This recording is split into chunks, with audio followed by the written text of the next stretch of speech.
Saudara-saudari yang dikasihi Tuhan, Shalom. Renungan kita pada hari ini diambil dari Imamat 5 ayat 5-6. Demikian firman Tuhan. Jadi, apabila ia bersalah dalam salah satu perkara itu, haruslah ia mengakui dosa yang telah diperbuatnya itu, dan haruslah ia mempersembahkan kepada Tuhan sebagai tebusan salah karena dosa itu, seekor betina dari domba atau kambing, menjadi korban penghapus dosa. Dengan demikian, imam mengadakan pendamaian bagi orang itu karena dosanya. Kitab Imamat mungkin tampak monoton bagi kebanyakan orang Kristen, karena di dalamnya penuh dengan ketentuan korban, tugas imam, dan pelaksanaan ritual dalam kehidupan umat Israel. Namun di balik seluruh peraturan keimaman ini sebenarnya terdapat kebenaran abadi. Allah menentukan dan menyediakan keselamatan untuk memulihkan apa yang telah dirusak oleh dosa. Dalam Imamat 5 ayat 5-6, kita melihat terkandungnya jalan kasih karunia yang indah yang tersembunyi dalam detail ketentuannya. Ketika seseorang berbuat dosa, Allah tidak membiarkan mereka dalam dosa. Ia menyediakan jalan kembali kepadanya, jalan yang menyatakan kekudusan Allah yang tidak dapat dikompromi, dan pada saat yang sama, melaluinya Allah menyatakan kebesaran kasih-Nya bagi pengampunan dosa untuk umat-Nya. Melalui perikop ini kita dapat melihat beberapa hal yang penting. Pertama, dosa harus diakui. Hal pertama yang dapat dilihat dalam suatu pertobatan manusia adalah pengakuan dosa. Ketika seseorang telah berbuat dosa, maka Tuhan ingin orang itu menyadari dosanya dengan cara yang jujur, bukan menyembunyikan dosanya tetapi mengakui dosanya. Mengapa? Karena pengakuan dosa adalah langkah awal menuju pengampunan. Melalui pengakuan dosa, kita menyatakan bahwa kita telah melanggar perintah-perintahnya dalam segala kelemahan kita, serta kita bertobat sungguh-sungguh untuk menaati perintahnya dan hidup menyenangkan hatinya. Kedua, ada korban yang harus dipersembahkan.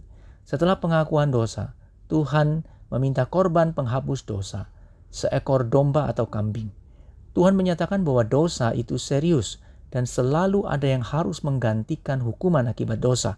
Ada harga yang harus dibayar, sehingga umatnya disadarkan untuk tidak lagi berbuat dosa, sebab pengampunan, meski Tuhan sediakan dalam cara dan anugerahnya, tetapi ada harga mahal yang harus dibayar untuk setiap dosa yang dilakukan.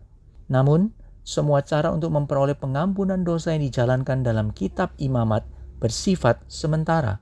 Anak domba dalam Imamat menunjuk kepada Yesus, Sang Anak Domba Allah, merupakan bayang-bayang akan pengampunan dosa yang Allah sediakan dalam kedatangan Yesus Kristus sebagai Sang Mesias, Anak Domba Allah, sebagai korban penghapus dosa sempurna bagi keselamatan umat-Nya. Oleh sebab itu, ketika kita mengakui dosa-dosa kita hari ini, kita tidak perlu membawa seekor domba. Kita datang melalui iman kepada Yesus yang telah memberikan hidupnya sebagai korban penghapus dosa, sekali untuk selamanya. Jadi hari ini, jika kita menanggung rasa bersalah atau malu, jangan lari menjauh dari Tuhan. Akui dosa kita. Datanglah kepada Yesus, Sang Anak Domba yang menghapus dosa dunia. Di dalam Yesus, kita beroleh pengampunan sejati. Karena itu, marilah kita hidup sungguh-sungguh dalam anugerah-Nya, mengasihi-Nya, menaati firman-Nya, bekerja giat melayani-Nya, dan menjadi saksi bagi kemuliaan nama-Nya. Mari kita berdoa. Tuhan, terima kasih. Kami bersyukur untuk seluruh anugerah Tuhan dalam hidup kami, sehingga kami boleh menjadi orang-orang yang Tuhan selamatkan, orang-orang yang Tuhan boleh tebus hidup kami, sehingga kami tidak lagi berada di dalam hukuman dosa, tapi kami boleh berada dalam anugerah Tuhan yang memberikan kami hidup yang kekal. Terima kasih Tuhan, tolong kami untuk selalu hidup taat kepada perintah Tuhan, giat melayani Tuhan, dan bersaksi bagi kemuliaan nama Tuhan. Demi Kristus Yesus, Tuhan dan Juru Selamat kami yang hidup, kami berdoa. Amin.